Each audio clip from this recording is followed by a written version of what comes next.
সকল জল্পনা-কল্পনার অবসান ঘটিয়ে অবশেষে ঘোষণা করা হল ত্রয়োদশ জাতীয় সংসদ নির্বাচনের তফসিল। আজ সন্ধ্যা ঠিক ৬টায় রাজধানীর আগারগাঁও নির্বাচন ভবনে আনুষ্ঠানিকভাবে এ তফসিল ঘোষণা করেন নির্বাচন কমিশনার। নির্বাচন কমিশন জানিয়েছে, এই নির্বাচনকে সুষ্ঠু, শান্তিপূর্ণ এবং অংশগ্রহণমূলক করতে তারা সর্বোচ্চ প্রস্তুতি গ্রহণ করেছে।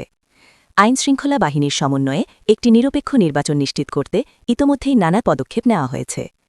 এবারের নির্বাচনে বড় রাজনৈতিক শক্তি হিসেবে প্রতিদ্বন্দ্বিতা করতে যাচ্ছে জামায়াতে ইসলামী এবং বিএনপি। তবে রাজনীতির মাঠে সাধারণ মানুষের আলোচনায় বেশি শোনা যাচ্ছে জামায়াতের নাম। স্থানীয় থেকে জাতীয় পর্যায়ে সবখানেই চলছে বিভিন্ন বিশ্লেষণ, সম্ভাবনা এবং রাজনৈতিক সমীকরণের আলোচনা। এখন আসুন দেখে নেওয়া যাক ত্রয়োদশ জাতীয় সংসদ নির্বাচনের গুরুত্বপূর্ণ সময়সূচি।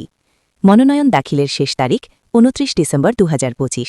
মনোনয়ন বাছাই ৩০ ডিসেম্বর ২০২৫ থেকে ৪ জানুয়ারি ২০২৬।